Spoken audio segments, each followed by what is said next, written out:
Selamat pagi, siang, sore, malam teman-teman. Di sini kami akan mempresentasikan dengan judul lanjutan struktur dan beban dinamis. Ada study case yang berbunyi, suatu balok sederhana menerima gaya dinamis yang berubah terhadap waktu. Percepatan dinamis yang bekerja pada struktur dimodalkan sebagai berikut. Dan juga ada 5 perhitungan yang akan kami jabarkan. Yang pertama, ada hitung kecepatan secara analitik. Yang kedua, hitung lanjutan secara analitik. Ketiga, tentukan lanjutan maksimum pada 0 sampai ke 6. Yang keempat, jika batas lanjutan aman adalah 0,30 meter, tentukan apakah struktur melampaui batas tersebut. Yang kelima, berikan interpretasi hasil dalam konteks respon. Respon dinamis, struktur, dan kenyamanan pengguna. Baik, yang pertama adalah hitung kecepatan secara analitik. Untuk menentukan kecepatan, pertama-tama digunakan hubungan dasar dalam mekanika bahwa kecepatan merupakan integral dari percepatan terhadap waktu. Karena percepatan balok dinyatakan sebagai AT 0,012 tambah 0,008 sin 0,5 T, dan kecepatan awal pada T sama dengan 0 adalah 0, maka kecepatan dapat dihitung dengan mengintegralkan fungsi percepatan dari 0 hingga T. Proses integrasi dilakukan dengan memisahkan kedua suku pertama.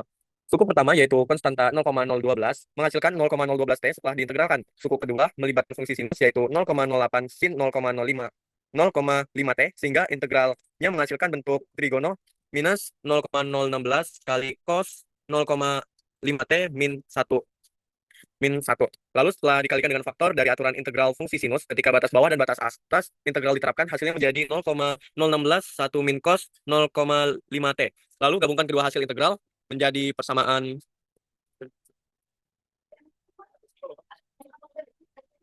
Lalu didapatkan persamaan 0,012 T tambah 0,016 buka kurung 1 min cos 0,5 T tutup kurung.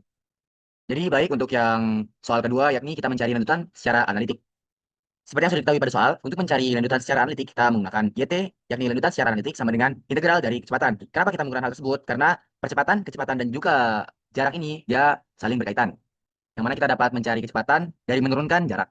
Oke, jadi di sini kita mengintegralkan kecepatan yang tadi telah didapatkan dari nomor satu, yakni 0,12 T ditambah 0,016 2 kurung 1 min cos 0,5 T. Dengan kita mengintegralkan dengan batas bawah yang 0 dan batas atas yang T. Kemudian kita integralkan kita bisa mengintegralkan satu per satu mulai dari 0,012 T kita integralkan dia menjadi 0,012 T kuadrat per 2. Yang kedua kita bisa mengintegralkan 0,016 yang akan menjadi 0,016 T. Yang ketiga kita mengintegralkan negatif 0,016 cos 0,5 T. Saat kita integralkan seperti pada sifatnya konstantanya bisa kita taruh di luar jadi min 0,016 integral batas bawah 0 dan batas atas T cos 0,5 T dt. Kemudian kita integralkan cosnya menjadi sin seperti pada tahap ke 1, 2, 3, 4, 5. Pada tahap kelima, bisa dilihat itu cos berubah menjadi sin. Jadi 1 dibagi 0,5 sin 0,5 T yang akan kita masukkan T hingga 0.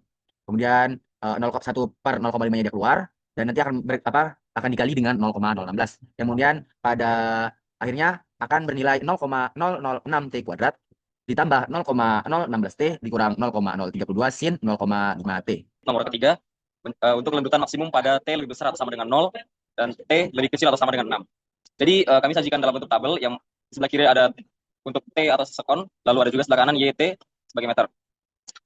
Untuk pada 0 second diperoleh 0 meter, kemudian pada 1 second diperoleh 0,0217 meter, kemudian pada 2 second diperoleh 0,0554 meter, dan pada 3 second diperoleh 0,1011 meter, kemudian pada 4 second diperoleh 0,1588 meter, lalu pada 5 second diperoleh 0,2286 meter, dan yang terakhir pada 6 second diperoleh 0,3103 meter.